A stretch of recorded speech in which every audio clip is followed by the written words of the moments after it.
Ahora sí tenemos la charla y la conversación telefónica con Javier Díaz, a quien lo hemos invitado a conversar sobre un tema muy en boga actualmente, que tiene que ver con la IA, la inteligencia artificial, que está inundando, está plagando nuestra vida cotidiana en todos lados y sobre todo en las plataformas virtuales y en los celulares. Javi, buen día, te habla Leo Puente y Juan Seguí de este lado. Hola Juan, hola Leo, buen día, ¿cómo andan? El gusto de saludarlos. Un placer para nosotros hablar con vos, Javier, para justamente abordar este tema, el de la inteligencia artificial. Comencemos explicándole a los oyentes qué es la inteligencia artificial. Bueno, la inteligencia artificial es un término que se puso muy de moda en los medios y en las redes desde el 2022, desde noviembre del 22 para acá. En realidad empezamos a hablar del famoso ChatGPT, de la inteligencia artificial y de un montón de cosas que parecían mágicas, ¿no? Pero el concepto en sí, el término inteligencia artificial tiene más de 60 años. Lo que cambió en realidad en el 2022 es que ya no era, o no es al menos necesario, un conocimiento técnico, como por ejemplo estudiar una carrera de programación, saber lenguajes de programación, sino que con el lenguaje natural podemos interactuar con distintas herramientas que nos brindan una respuesta en función de lo que nosotros le decimos, ¿no? Claro, recién mencionabas una de las inteligencias artificiales que creo que debe ser de las más utilizadas actualmente, que es el ChatGPT.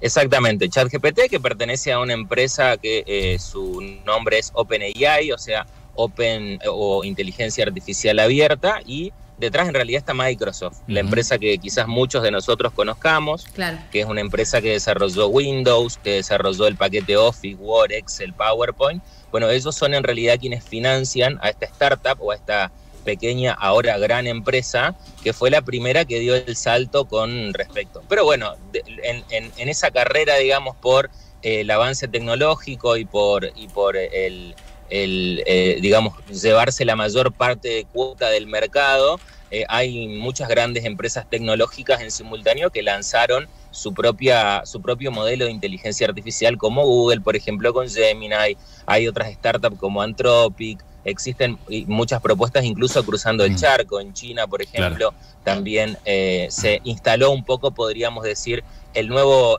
debate, así como en el siglo pasado la carrera espacial entre Estados Unidos y la Unión Soviética fue el gran tema de la Guerra Fría. Quizás hoy podríamos llevándolo al tablero o a un punto más político mundial. Diríamos que la carrera es por quién tiene la mejor inteligencia artificial, si Estados Unidos o China. Ahora, DeepSeek, que es la plataforma de inteligencia artificial de China, ¿no se trabaja aquí o no ha llegado o sí? Sí, se puede utilizar con total libertad. Al principio, cuando se había lanzado, por allá por julio, agosto del año pasado, del 24, solamente podías acceder con una VPN, con un programita que escondía o le decía, digamos, a los servidores de internet que no estabas en Argentina, sino que estabas en China o en algún lugar de Asia para poder utilizarla. Eso todavía corre para algunas herramientas de inteligencia artificial. Ya hoy en día es de libre uso. Lo que pasa es que, bueno, estamos un poco, me parece, sesgados por toda la mirada occidental, y a muchas personas le da miedo utilizar herramientas asiáticas, en este caso plataformas de inteligencia artificial china, pero la verdad que funciona muy bien y tiene una calidad de respuesta similar a las propuestas occidentales. Javi, recién mencionabas la inteligencia artificial de Google, que ¿me recordás su nombre? ¿Cómo es? Gemini. La pronunciación sería Gemini, pero nosotros acá en Villa María decimos. Perfecto, sí, en cordobés sería Gemini. Que prácticamente está en la diaria nuestra, en nuestra cotidianeidad, porque cuando uno busca algo en Google, la primera respuesta que te sale es de inteligencia artificial, e incluso cuando uno aprieta mal un botón en el celular, se le activa automáticamente Gemini haciéndote la pregunta de qué necesitas. Digo, ¿estamos rodeados de inteligencia artificial? Ese aporte que haces, Leo, es muy importante, porque hasta la fecha, me animaría a decir hasta hace aproximadamente 2 semanas, podíamos considerar a la inteligencia artificial generativa como reactiva. ¿Qué significa esto de reactivo? Bueno, es lo contrario o el antónimo de proactivo. ¿Se acordarán? o por ahí cuando leemos el diario en los clasificados vemos que uno de los requisitos es, por ejemplo, una persona proactiva. La proactividad es alguien que propone algo sin que le pidas. Bueno, la inteligencia artificial o la tecnología en este momento es todo lo contrario, es reactiva, está ahí pasiva esperando. Yo tengo que entrar a una página o tengo que entrar a la aplicación desde mi teléfono para pedirle que haga algo y recién ahí lo hace. Bueno, el 2025, dicen los especialistas, es la era agéntica de la inteligencia artificial o la era de los agentes autónomos. O sea, yo le voy a dar una tarea a la inteligencia artificial y lo va a hacer de forma autónoma sin que yo tenga que estar indicándole paso a paso qué es lo que tiene que hacer. Y además ya no solo tengo que entrar a una página para poder usarla, sino que, como bien decías, va a estar en todo nuestro ecosistema digital. Yo voy a abrir mi bandeja de correo electrónico y voy a poder usar inteligencia artificial, voy a abrir mi red social preferida y voy a poder utilizar inteligencia artificial. O sea, ya no tengo que entrar a una página o a una aplicación específica, sino que en cualquier herramienta o cualquier página tecnológica que utilice voy a poder aprovechar la inteligencia artificial. Javi, te iba a preguntar esto porque vos también sos docente, tanto en el Leibniz y en otras instituciones, y también tenés intercambio con tanto jóvenes como también estudiantes de diferentes edades. ¿Cómo está implicando la IA sobre las enseñanzas en todos los niveles en cuanto a justamente apropiación de conocimientos, a búsquedas, a trabajos que uno desarrolla de manera cotidiana en cuanto a justamente esto de la búsqueda de información y luego volcarla a un trabajo práctico, por ejemplo? Ya la IA se ha superado tanto que los estudiantes directamente van a la IA y trabajan a partir de eso, ¿o todavía no hay resquicios para algo más artesanal? Yo vi un cambio muy importante de lo que fue el 2024 al 2025. Por ejemplo, el año pasado, cuando, como bien decís, dábamos marketing digital en el Instituto Leibniz, muy poquitos, diría, me animaría casi a tirar una estadística que no está chequeada, pero más o menos, el 20%, el 30% del aula conocía lo que era ChatGPT o lo había usado. Este año, cuando damos por ahí las mismas materias o las mismas actividades, ya el 80 o el 75% del aula no solo la conoce, sino que la utiliza. Y la blanqueaba, me decía, mira, yo esta actividad la hice con ChatGPT. Claro. ¿Ah, sí? ¿Y qué hiciste? Y probé, le puse esta consigna que vos me diste, la puse en el ChatGPT y me dio la respuesta. Creo que más allá de algunos intentos que pueda haber, sobre todo de la Unión Europea, de limitar el uso de la inteligencia artificial en áreas educativas y en el aula, es muy difícil de regular eso, ¿no? Yo creo que lo que deberíamos empezar a pensar de este lado, de los que de alguna manera somos actores del ámbito educativo, es que el paradigma educativo está en juego, ¿no? Ya el acceso al conocimiento no es una incomodidad. Yo me acuerdo cuando estudiaba por allá por fines de los 90, principios de los 2000, teníamos unos CDs que se llamaban Encarta con enciclopedias digitales y que vos ibas buscando la información ahí para tener, digamos, o para poder hacer el trabajo que te daban en la escuela. O mucho antes ibas a la librería, a la biblioteca de la escuela o a la biblioteca del municipio para poder obtener la información. Hoy la información está en la palma de la mano. Entonces, creo que el paradigma educacional, digamos, tendría que estar más orientado a estimular el uso de la inteligencia artificial, pero haciendo que los chicos razonen, que piensen.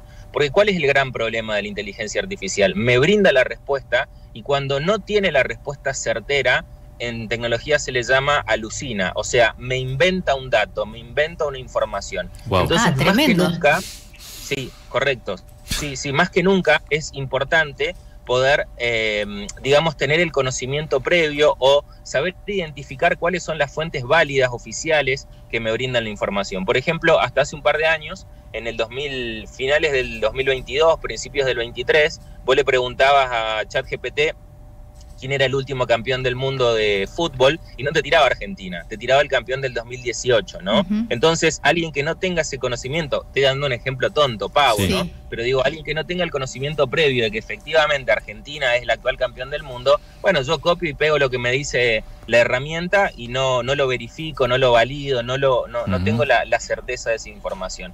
Entonces, me parece que, a diferencia de lo que quizás muchos educadores pueden pensar, la herramienta de la inteligencia artificial tiene que ser utilizada en el aula, debemos estimular el uso. Es una herramienta como cuando se incorporó la computadora, como se incorporó la calculadora, como se incorporó la impresora en ámbitos educativos. Lo clave acá tiene que ver con la capacitación de los espacios educativos, la capacitación y la formación de las autoridades que toman decisiones en torno a esto, y sobre todo estimular el razonamiento. Hay algo que todavía las máquinas no pueden hacer, y mi humilde opinión es que nosotros no van a llegar a hacerlo nunca, que es desarrollar la capacidad de raciocinio que tenemos las personas. Esa humanidad no la va a lograr nunca la tecnología, entonces mientras más logremos estimular desde nuestros espacios de formación ese tipo de acciones propias nuestras, estamos tranquilos de que no va a haber ningún robot que nos va a reemplazar. La inteligencia artificial entonces siempre va a buscar darte una respuesta a esto que vos decías, Javier, que si no tiene un dato lo va a inventar, lo cual me parece terrible. Por eso hay que tener mucho cuidado, porque esa respuesta que te da, que es para lo que está entrenada la inteligencia artificial, uno después debería chequearla, ¿no? Verificar esa información de alguna manera. Entonces tiene sus pros y sus contras también. Uno de ellos es esto que vos mencionabas, como cualquier herramienta, ¿no? Tiene sus pros y sus contras. Por supuesto, tiene su pro y su contra, porque recordemos que la inteligencia artificial, digamos, es una tecnología que no deja de manejar la misma lógica de todos los lenguajes de programación. Utiliza un código binario, o sea, ceros y unos, un lenguaje específico, y responde en base a la información con la que fue entrenada. Se le dan grandes volúmenes de datos, de libros, de papers académicos, de páginas web, y se utiliza un tiempo, digamos, en la jerga se llama entrenamiento, para que la herramienta sepa y se la pone a prueba en distintas preguntas. Pero eso no significa que siempre tenga la respuesta correcta o la respuesta perfecta. Ahora se han mejorado mucho, es cierto, ha cambiado mucho, y las respuestas que da son mucho mejores porque están conectadas a internet. Hace 1 año y medio vos le preguntabas algo a la inteligencia y en muchas veces estaba desactualizado con los datos recientes porque no estaba conectado a internet. Ahora vos podés pedirle a ChatGPT o a Gemini o a Perplexity o a Claude, podés pedirle alguna información específica que la busque en internet y lo hace por vos, ¿no? Entonces tendría algún tipo de validez o de asidero más, porque podés solicitarle incluso cuáles son las fuentes que querés que revise o de dónde querés que saque la información para brindarte la respuesta. Pero no deja de ser una herramienta más, y mientras mejor la conozcamos, más, más nutritivo va a ser el uso que vamos a poder darle, más provecho vamos a poder sacarle, y siempre hay que hacerlo, como bien decís, con mucho cuidado y sobre todo teniendo estas particularidades. Después hay otras, ¿no?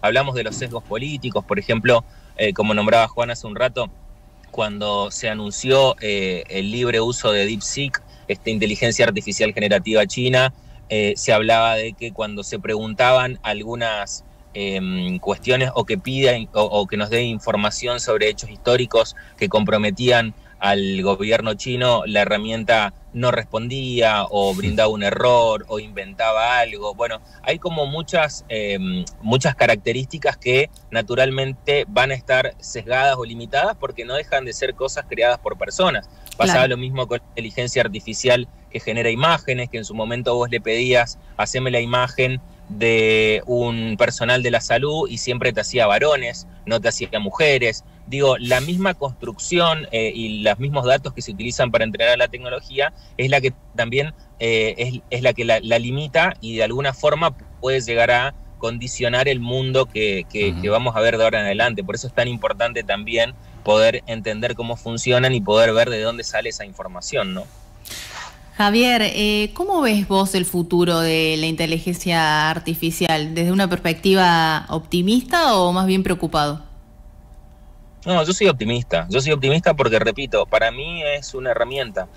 Así como habrá habido muchas personas que en su momento, cuando se inventó la imprenta, habrán tenido su mirada negativa con respecto a esto, o sucedió, ustedes que son periodistas saben lo que habrá sucedido quizás cuando se anunció, digamos, la popularización de la radio con respecto al diario, o cuando se anunció la utilización de la televisión versus la radio, y son herramientas que en realidad vinieron a complementar la diaria, o sucedió lo mismo con la máquina de escribir en las redacciones, o la computadora en los ámbitos de trabajo, en espacios importantes como en los bancos o en distintos lugares.